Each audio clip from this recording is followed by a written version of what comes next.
Hello students, welcome back to SK classes. SK classes में आप सभी का स्वागत है। आज हम लोग इंग्लिश ग्रामर का एक महत्वपूर्ण पार्ट प्रोनाउन यानी सर्वनाम के बारे में अध्ययन करेंगे। आज का वीडियो उन विद्यार्थियों के लिए बेहद ही खास होने वाला है जिनके सिलेबस में प्रोनाउन को शामिल किया गया है। साथ ही साथ वैसे विद्यार्थी जो वनडे एग्जाम्स यथा बैंक, रेलवे, एसएससी इत्यादि परीक्षाओं की तैयारी कर रहे हैं या करना चाह रहे हैं, उनके लिए भी बहुत ही लाभदायक है। इसके साथ उन लोगों के लिए भी बहुत ही फायदेमंद है जो इंग्लिश ग्रामर को बेहतर करना चाहते हैं, because grammar place very vital role in building of any particular language. It is the backbone of any language. बिना व्याकरण के किसी भी भाषा को बेहतर करने की कल्पना नहीं की जा सकती है, चाहे वह स्पीकिंग हो, राइटिंग हो, रीडिंग हो। तो आइए हम चलते हैं, प्रोनाउन को बेहतर तरीके से समझने का अभ्यास करेंगे। प्रोनाउन क्या है, इसके कितने प्रकार हैं और इसका प्रयोग कैसे किया जाता है, इसको बहुत ही रोचक तरीके से हम समझेंगे।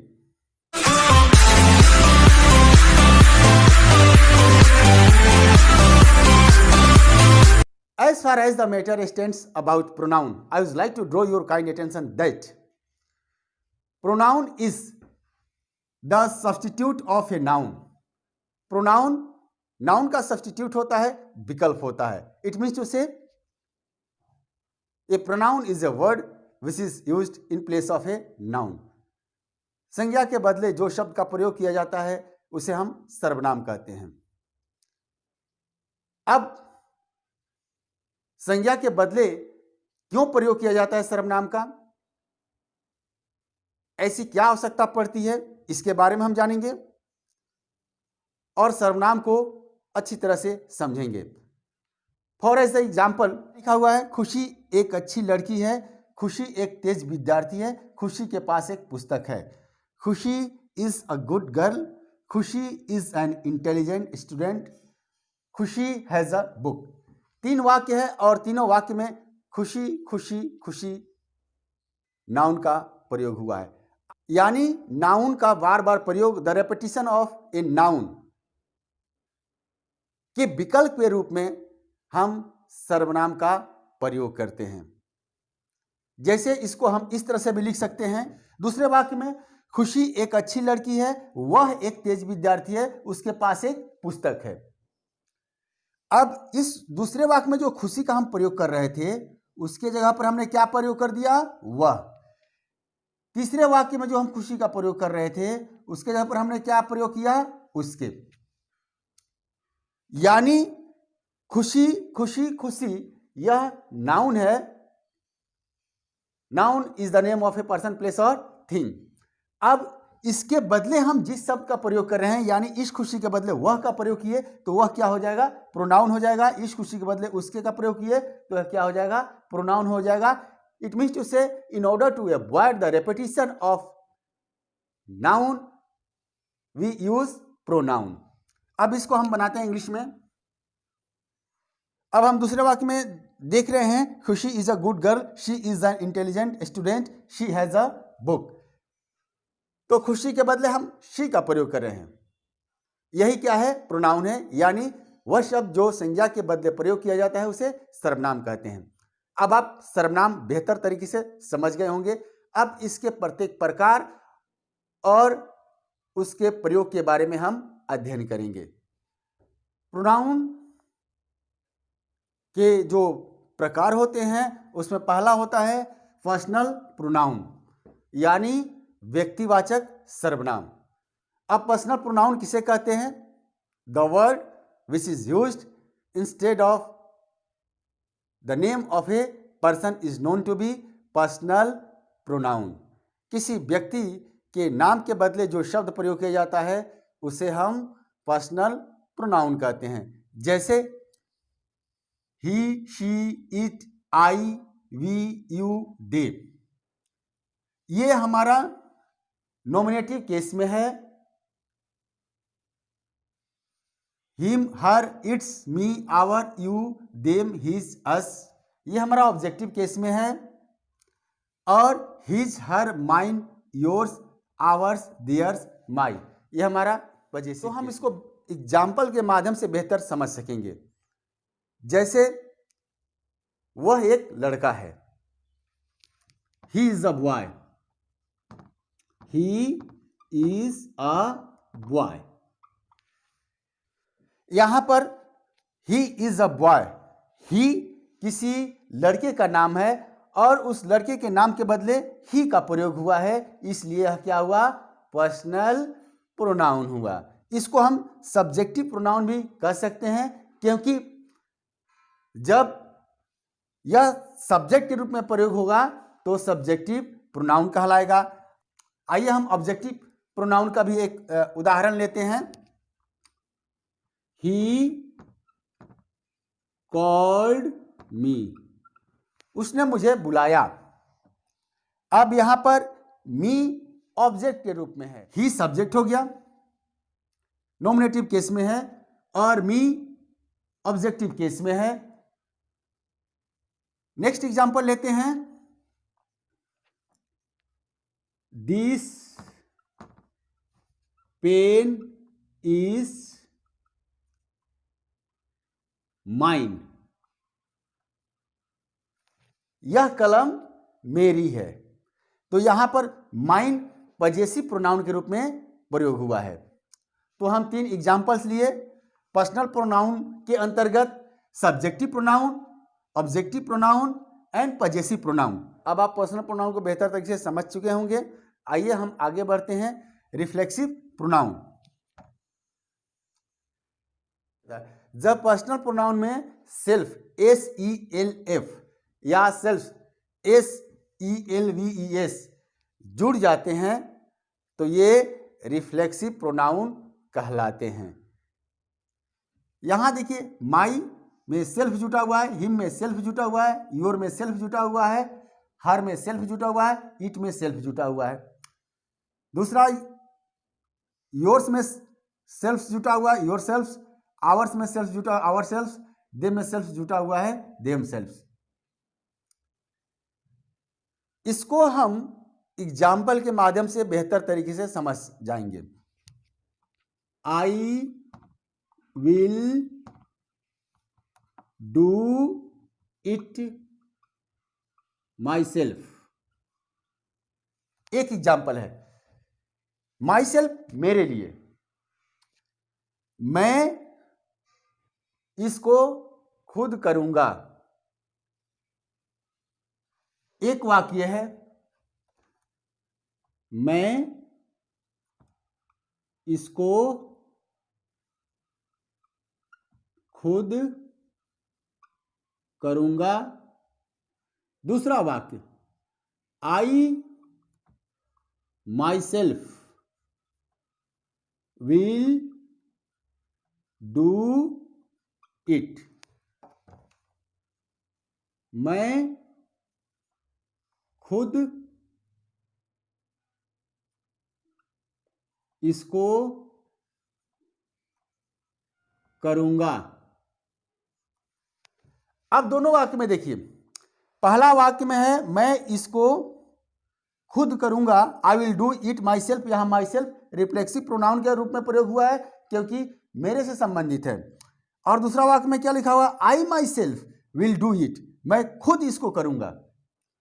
तो दोनों में माई सेल्फ का प्रयोग हुआ है, ये रिफ्लेक्सिव प्रोनाउन है। अंतर इसमें क्या है कि ये रिफ्लेक्सिव प्रोनाउन के अंतर्गत कंपाउंड पर्सनल प्रोनाउन का इंफेक्टिव रूप है, यानी इस पर जोर दिया जा रहा है, मैं खुद इसको करूंगा, I myself will do it.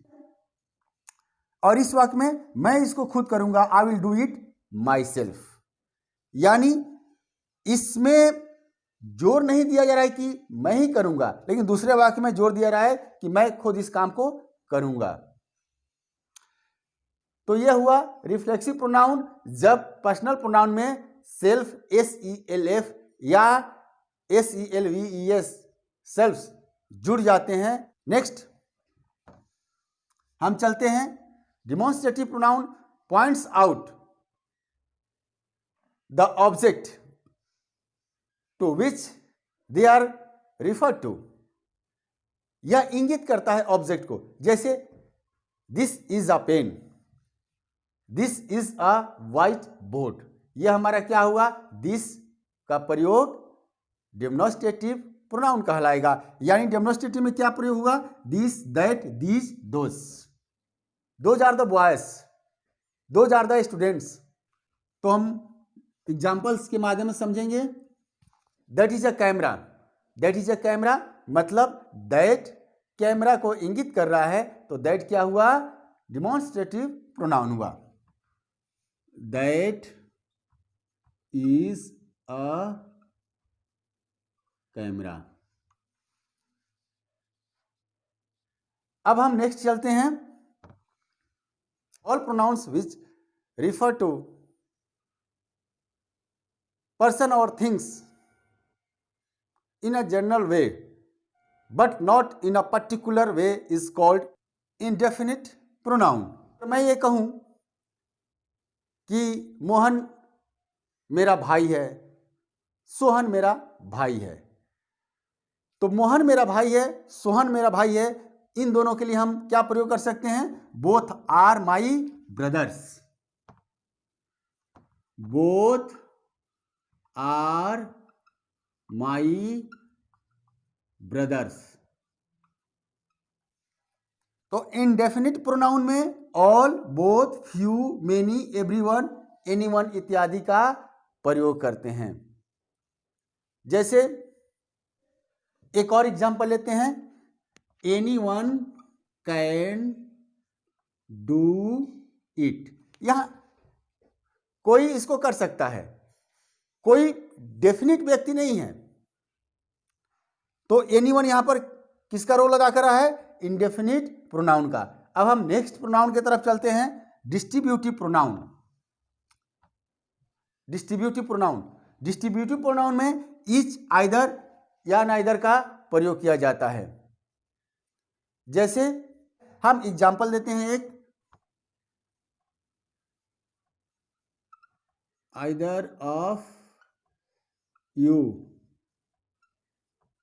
Can go, either of you can go, आप दोनों में से कोई एक जा सकते हैं। अब हम नेक्स्ट प्रोनाउन की तरफ चलते हैं, जिसको हम रिलेटिव प्रोनाउन कहते हैं। Relative pronoun refers to the noun which is used before and that is called its antecedent.